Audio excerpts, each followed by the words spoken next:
Salut les pâtissiers, aujourd'hui une recette très simple, les meringues.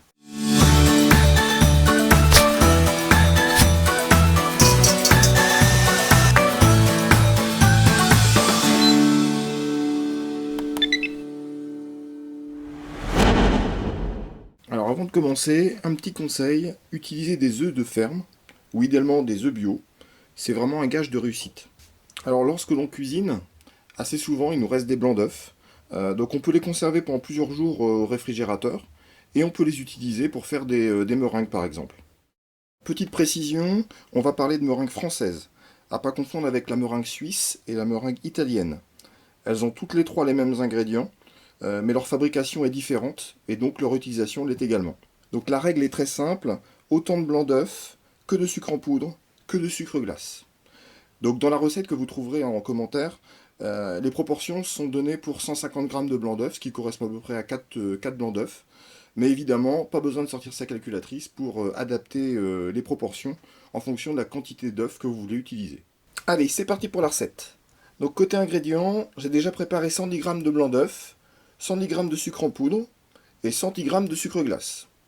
Pour la garniture, vous pouvez prévoir des amandes effilées, des noix, des noisettes, les pépites de chocolat ou pourquoi pas laisser les meringues nature. Donc côté matériel, vous pouvez utiliser un cul de poule avec un fouet, à main ou électrique. Mais l'idéal, si vous avez, c'est le robot pâtissier. Pour le dressage, on va également avoir besoin d'une poche à douille et une douille, alors de préférence une douille cannelée. Moi j'utilise une douille cannelée numéro 8, mais une numéro 6 peut très bien faire l'affaire aussi.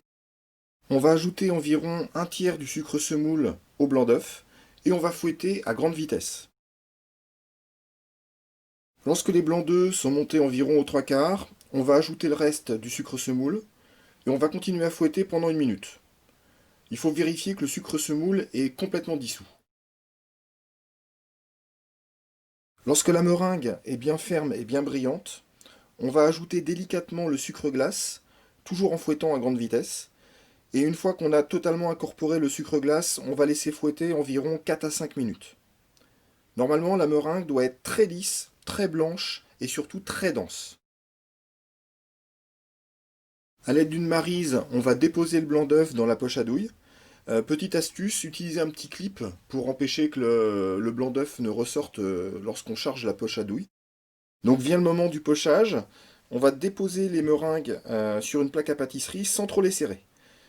Leur volume va augmenter pendant la cuisson, donc pensez à bien les espacer sur votre plaque.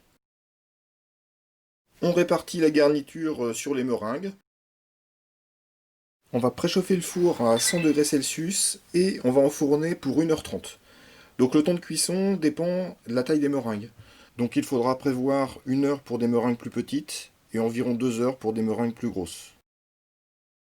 À la sortie du four, les meringues doivent se décoller relativement facilement de la plaque à pâtisserie et on les dépose sur une grille pour qu'elles refroidissent.